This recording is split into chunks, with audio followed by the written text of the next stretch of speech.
Hello everyone, welcome Bangla helpline YouTube চ্যানেলে আপনাদের সবাইকে স্বাগত জানাই।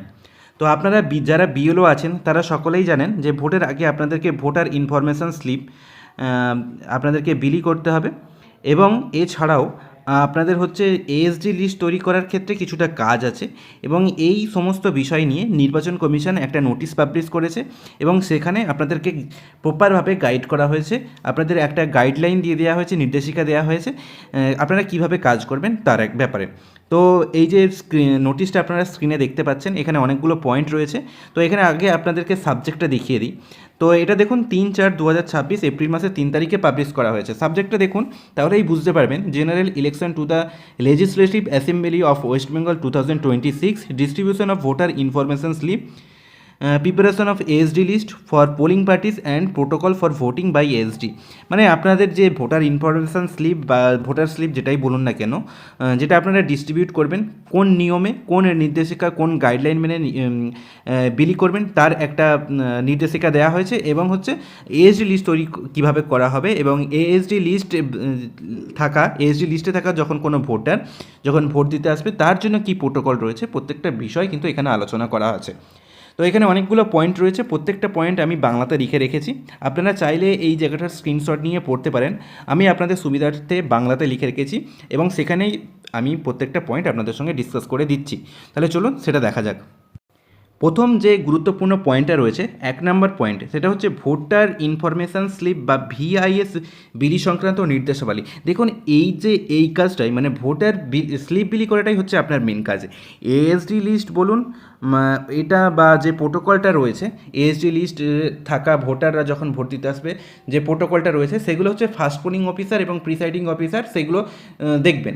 আর এএসডি লিস্ট তৈরি করবেন হচ্ছে আপনার এআরও এবং ইআরওরা হচ্ছে সে কাজটা করবে। আপনাদের হয়তো ওখানে খুব একটা কাজ থাকবে না, কিন্তু ভোটার ইনফরমেশান স্লিপ যখন আপনারা বিলি করবেন এটা কিন্তু আপনাদেরকে একটু ঠান্ডা মাথায় করতে হবে। এখানে অনেকগুলো কাজ রয়েছে এবং অনেকগুলো নির্দেশিকা কিন্তু দেওয়া আছে এবং প্রত্যেকটা জিনিস কিন্তু আপনাকে মেনটেন করে করতে হবে। আপনাকে এমনকি রেজিস্টারও দেওয়া হবে এবং রেজিস্টারে প্রত্যেকটা ভোটারকে সইও করাতে হবে। তো সেটাই কিন্তু আপনাদেরকে এখানে ডিসকাস করছি। প্রথম যে পয়েন্ট আছে দেখুন, প্রতিটি নির্বাচন এলাকায় নিবন্ধিত ভোটারদের জন্য মাত্র 1 সেট করে ভোটার স্লিপ ছাপা হবে, যা ইআরও দ্বারা যাচাইকৃত এবং বিএলওদের মাধ্যমে বিলি করা হবে। আপনার পার্টির যতগুলো রেজিস্টার ভোটার আছে প্রত্যেকটা ভোটারের জন্য একটি করে স্লিপ ছাপা হবে এবং সেই স্লিপগুলো, ভোটার স্লিপগুলো আপনার যে ইআরও আছেন তিনি হচ্ছে ভেরিফিকেশন করবেন এবং ভেরিফিকেশন বা ভেরিফাইড করার পর সেগুলো আপনাদেরকে দেওয়া হবে এবং আপনারা বিলি করবেন। প্রথম পয়েন্ট। 2 নম্বর পয়েন্ট কী হলো, স্লিপ বিলি শুরু হবে মনোনয়নপত্রের শেষ তারিখ থেকে এবং ভোট গ্রহণের 5 দিন আগে পর্যন্ত। তাহলে যখন মনোনয়ন বা নমিনেশন ফাইলের শেষ ডেট থেকে ভোট গ্রহণ যেদিন হবে ভোটের আগের দিন পর্যন্ত, 5 দিন আগে পর্যন্ত, ভোটের যেদিন ভোট হবে তার 5 দিন আগে পর্যন্ত এই যে টাইম পিরিয়ডটা রয়েছে এই টাইম পিরিয়ডের মধ্যে আপনাদেরকে ভোটার যে স্লিপগুলো আছে সেগুলোকে বিলি করতে হবে। 3 নম্বর পয়েন্ট কি বলা হয়েছে দেখুন, প্রতিটি বিএলওকে তার নির্দিষ্ট পোলিং স্টেশন এলাকার ভোটারদের স্লিপের সঙ্গে একটি প্রাক মুদ্রিত ভোটার রেজিস্টার দেওয়া হবে, মানে একটা প্রি প্রিন্টেড ভোটার রেজিস্টার দেওয়া হবে। এখানে কিন্তু একটু কাজ আছে। এই যে প্রি প্রিন্টেড ভোটার রেজিস্টার দেওয়া হবে, এখানে যখন আপনি একটা ভোটারকে একটা ভোটার স্লিপ ইস্যু করবেন তখন কিন্তু ওই রেজিস্টারে আপনাকে ওই ভোটারের সাইন করিয়ে নিতে হবে। সেই পয়েন্টটা পরে আসছে। দেখুন 4 নম্বর পয়েন্টটা দেখুন, এটাও একটা খুব গুরুত্বপূর্ণ পয়েন্ট। ভোটার তথ্য স্লিপগুলো সংশ্লিষ্ট বিএলওকে তার আসল সই দিয়েই ইস্যু করতে হবে। মানে আপনি যখন একটা ভোটারকে ভোটার স্লিপ দেবেন সেখানে আপনার একটা সাইন করার জায়গা থাকবে, আপনাকে কিন্তু আপনার ফুল সিগনেচার করেই তবে ওই ভোটারকে আপনি ওই ভোটার স্লিপটা দেবেন। 5 নম্বর পয়েন্টে কী বলেছে দেখুন, বিএলও স্লিপটি সরাসরি নিবন্ধিত ভোটারকে অথবা তার পরিবারের কোনো প্রাপ্তবয়স্ক সদস্যকে দেবেন যিনিও নিজেও একজন ভোটার।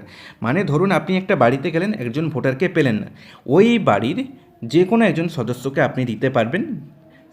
সেই সদস্যকে কিন্তু অবশ্যই প্রাপ্তবয়স্ক মানে 18+ হতে হবে এবং ওই পার্টের ভোটার হতে হবে। 6 নম্বর পয়েন্ট কি দেখুন, কোনো অবস্থাতে একসঙ্গে অনেক স্লিপ বা বাল্ক ডিস্ট্রিবিউশন যেটা বলা হচ্ছে, একসঙ্গে অনেক স্লিপ কিন্তু একসঙ্গে বিলি করা যাবে না। তারপরে কি বলুন আছে দেখুন 7 নম্বর পয়েন্টটা, এটাও একটা গুরুত্বপূর্ণ পয়েন্ট। প্রাক মুদ্রিত মানে প্রিপ্রিন্টেড যে রেজিস্টারটা, ভোটার রেজিস্টারটা আপনাকে দেওয়া হবে, স্লিপ গ্রহণকারীর ব্যক্তির সই বা আঙুলের ছাপ নিয়ে নিতে হবে। মানে আপনাকে যেটা বললাম, যখন আপনারা ভোটার স্লিপ বিলি করবেন, যে রেজিস্টারটা আপনাদেরকে দেওয়া হবে প্রিপ্রিন্টেড রেজিস্টার, সেই প্রিপ্রিন্টেড রেজিস্টারে আপনি যে ভোটারকে স্লিপ বিলি করলেন তার জায়গায় তার সই অথবা আঙুলের ছাপ আপনাকে নিয়ে নিতে হবে স্লিপ পাওয়ার প্রমাণপত্র হিসাবে। 8 নম্বর পয়েন্টটা কী বলেছে দেখুন, ভোটের 3 দিন আগে বিওলোকে ওই রেজিস্টার ইআরওর কাছে জমা দিতে হবে। মানে ভোটের 3 দিন আগে থেকে 3 দিন আগে ওই যে রেজিস্টার আপনাকে ইআরওর কাছে জমা দিতে হবে। 9 নম্বর পয়েন্টটা কী বলেছে, রাজনৈতিক দল বা প্রার্থীর এজেন্টরা মানে বিএলএরা চাইলে ভোটার স্লিপ বিলির সময় আপনাদের সঙ্গে থাকতে পারেন, বিরোধের সঙ্গে থাকতে পারেন, কোনো অসুবিধা নেই।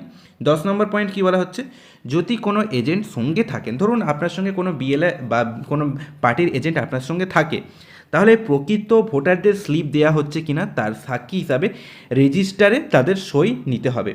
আপনার সঙ্গে যদি কোনো বিএলএ বা কোনো পার্টির এজেন্ট থাকে, সেক্ষেত্রে আপনাকে কী করতে হবে, ওনার সাইন করিয়ে নিতে হবে ওই রেজিস্টারে, আপনি ঠিকভাবে প্রকৃত ভোটারকে ভোটার স্লিপ বিলি করছেন কিনা তার সাক্ষী হিসাবে।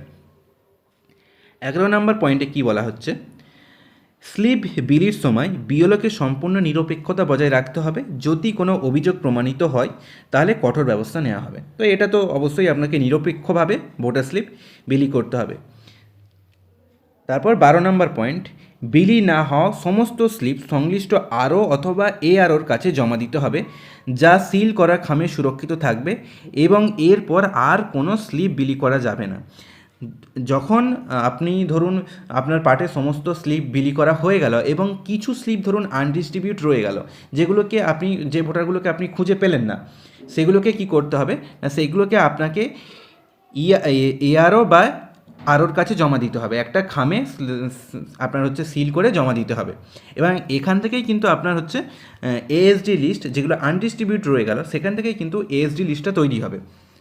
এবার এখান থেকে এএসডি লিস্ট কীভাবে তৈরি হবে সেটাই বলা হচ্ছে। এখান থেকে কিন্তু আপনার কাজ নেই, আপনার কাজ এই যে আপনি জমা করে দিলেন, এখানেই আপনার কাজ শেষ হয়ে গেল। এবার ভোটের দিন আপনাকে ভ্যাবে বসতে হবে, এটাই যা। তবুও জেনে রাখুন, পরে আপনার সুবিধা হবে। বিলি না হওয়া স্লিপ পাওয়ার পর রিটার্নিং অফিসার যা করবেন, কি করবেন না, আরও প্রতিটা পোলিং স্টেশন অনুযায়ী বিলি না হওয়া স্লিপ মানে আনডিস্ট্রিবিউট যে স্লিপগুলো রয়েছে তার অ্যালফাবেটিক্যাল একটা লিস্ট তৈরি করবেন। তারপর কি হচ্ছে না, ওই লিস্টটা ধরে সংশ্লিষ্ট পোলিং স্টেশনের জন্য এএসডি, অনুপস্থিত, স্থানান্তরিত ও মৃত তালিকা তৈরি করতে হবে। এখানে কিন্তু আপনাকে একটু জানাতে হবে কে স্থানান্তরিত আছে, বা আপনার যে ভোটার স্লিপগুলো বিলি হলো না, কোনটা কিসের জন্য বিলি হলো না, কে এখানে নেই, কে মৃত, কে অ্যাবসেন্ট, সেটা আপনাকে মোটামুটি জানাতে হবে। 3 নম্বর কী বলা হয়েছে দেখুন, জাল ভোট রোধ করার জন্য ওই তালিকা এবং ভোটার তালিকায় চিহ্নিত কপি প্রিসাইডিং অফিসারকে দেওয়া হবে। এবার এই যে এএসডি লিস্টটা তৈরি করলেন আরও বা আপনার রিটার্নিং অফিসার যেটা তৈরি করলেন, সেটা ভোটের দিন প্রিসাইডিং অফিসারকে দেওয়া হবে এবং সেটা প্রিসাইডিং অফিসার ভোটের দিনে যেমন ফার্স্ট পোলিং নাম ধরে রাখে সেই অনুযায়ী কাজটা হবে। তারপরে দেখুন এখানে বলা হচ্ছে কি, এই তালিকায় থাকা মানে এএসডি তালিকায় থাকার কথা বলা হচ্ছে, কোনো ভোটার ভোট দিতে এলে তাকে অবশ্যই ভোটার এপিক কার্ড অথবা কমিশন নির্ধারিত কোনো একটি পরিচয়পত্র দেখাতে হবে। এটা তো অবশ্যই সবার ক্ষেত্রেই প্রযোজ্য।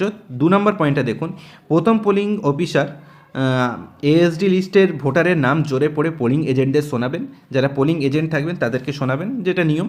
এবং 3 নম্বর পয়েন্টে দেখুন, এএসডি ভোটারকে অ্যানেক্সার 1 ফরম্যাটে ঘোষণাপত্র বা ডিক্লারেশন দিয়ে সই করিয়ে নিয়ে তবে কিন্তু আপনার হচ্ছে ভোট দিতে পারবে এএসডি ভোটার। তো এই যে এএসডি ভোটারদের যে প্রোটোকল, এটাই কিন্তু আছে ভোট দেওয়ার ক্ষেত্রে। অ্যানেক্সার 1-এ আপনাদের একটা ফরম্যাট রয়েছে, সেই ফরম্যাটের ডিক্লারেশন দিয়ে এএসডি ভোটারকে ভোট দিতে হবে। এখানে সবচেয়ে যে গুরুত্বপূর্ণ বিষয়, ভোটার ইনফরমেশান স্লিপ যেটা বিলি করার ক্ষেত্রে এখানেই কিন্তু দেওয়া আছে। এই জায়গাটা আপনারা একটু ভালো করে দেখে নেবেন এবং যেগুলো বললাম এগুলো একটু দরকার হয় আপনাদেরকে একটু ছোট করে দিচ্ছি, আপনারা একটু স্ক্রিনশট নিয়ে নিন, তাহলে আপনাদের পরবর্তী ক্ষেত্রে কাজ করতে সুবিধা হবে। এখান থেকে আপনারা একটা স্ক্রিনশট নিয়ে নিতে পারেন। এই যে নির্দেশিকাগুলো আছে এগুলো কিন্তু ফলো করেই আপনাদেরকে ভোটার স্লিপ বিলি করতে হবে। তো এই ছিল ভিডিওটি এখানে শেষ করছি। ভিডিওটি ইনফরমেটিভ মনে হলে, ভালো লাগলে অবশ্যই একটি লাইক করে দেবেন এবং আমাদের চ্যানেলে প্রথমবার ভিডিও দেখে থাকলে অবশ্যই আমাদের চ্যানেলটিকে সাবস্ক্রাইব করে রাখবেন এইরকম গুরুত্বপূর্ণ ভিডিও পাওয়ার জন্য।